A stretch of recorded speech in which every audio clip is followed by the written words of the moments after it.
Before we start today's video, I should offer everyone a bit of an apology. I was supposed to have put the following video I put out yesterday, but I had a little issue with motivation, which is one of the very first times this has happened. The second thing I'd like to do is mention that I will be streaming at 9 PM GMT over on my gaming channel, which I am 6 subscribers away from 1,000. Please consider subscribing. Only another 700 watch hours before they, take several months, to monetize me. Please consider watching me drive trucks. Quotes, drive. I'm still using a keyboard because I've yet to buy a steering wheel. They're quite expensive. Now the subject of today's video is going to be concerning another one of those grooming gangs. Because there are a lot of them. They keep cropping up. And of course we don't hear anything about the majority of them until a conviction has been obtained. And I think it's worthwhile adding to putting people on blast by continuing to put people who abuse children on blast. It is the least we can do on this channel for people who have taken advantage of children because they are sick, twisted individuals obeying sick, twisted ideas and not adequately integrating within the country. That's not to say though that there are people outside of this particular group that haven't done it. Of course there are many, but this is the more current one. This is the one that is now doing the most harm. I'm well aware, by the way, of the Catholic Church, but I'm also aware of what they're doing to tackle child sex abuse. So before that inevitable person rails on me on Twitter for it, kindly go away. I know what the Catholic Church are doing, and I'm waiting until more comes out.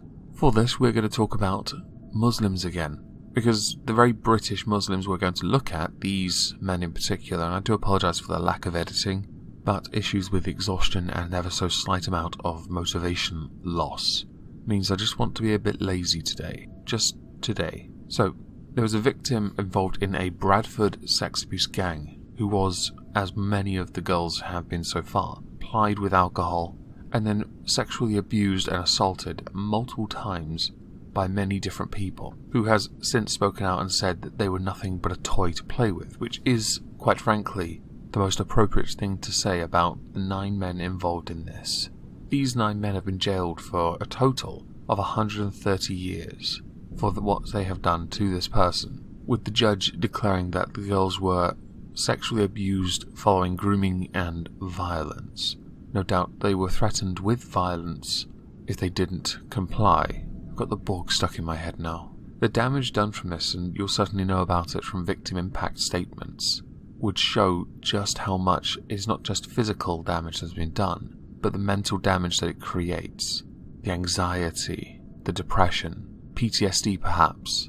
It is all there because children are not meant to go through this, but morons like you think this is acceptable. You have a distorted belief because of, your belief system, and it is unacceptable in this country to take advantage of kids for that gain. Because what I find truly fascinating here is you're not trying to settle with the child, settle down with them, which is still unacceptable. You just want to use them as a toy, because they are the only group you're able to manipulate enough to get what you want from them, which would be absolute obedience.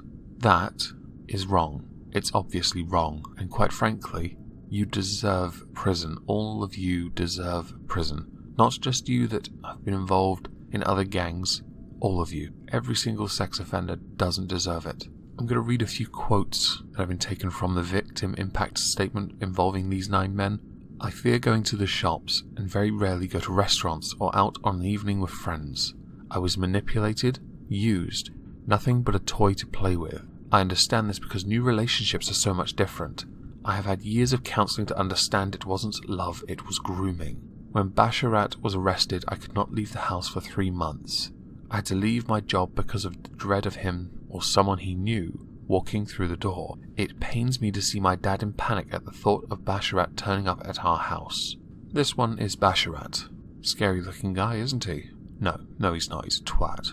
I hope you enjoy having your head jumped on by other inmates, unless you go to one of those lovely prisons where your particular background is dominant, in which case you'll be worshipped like a king. During the trial, the prosecutor said that the teenagers had been ripe and vulnerable to manipulation and were subsequently subjected to a range of sexual abuse at the hands of the men in order to satisfy their sexual desires. Which is exactly what it is. It is a simple case of dominance over someone who will give it to them to satisfy them because they want to please.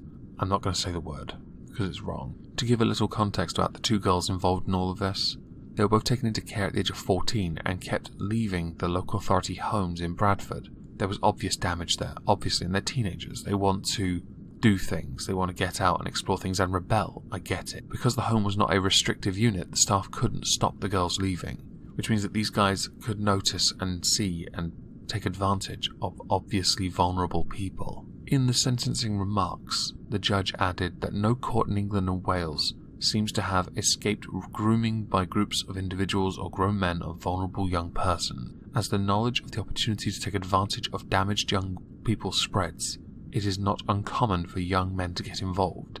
In the trial, it was clear you didn't get it, and some of you still do not get it now. The damage and hurt you have caused for your sexual pleasure has been revealed to all, and the lengths some of you went to corrupt and groom a girl are truly appalling, and then threaten and to rape her beyond description. The victims were relentlessly by Basharat Khalik and the other 8 of you, sexually abused following grooming, and whether there is or is not a connection to the groomers through blatant violence over a period of years. The jury have seen this for what it is: clear, determined and insidious grooming. It is now a good time to talk about Islam, because we all know what unites all of these men. Can we talk about that? Can we talk about their prophet being, by today's standards, a sex offender? Hell, by any standards, really. No? Okay. There is a victim impact statement linked in this article, and it does have a lot of quotes. I think I'm going to go with the second victim's part. I have been diagnosed with depression, PTSD and anxiety since I was 15. I struggle to sleep, and when I do, I have nightmares.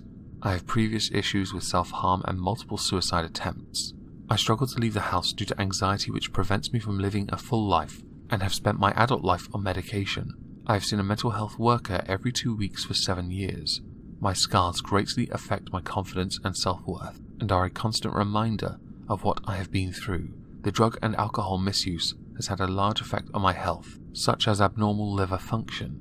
I showed signs of a promising future and was predicted A-stars and wanted to be a lawyer, but because of the abuse I dropped out of school and was in trouble with police.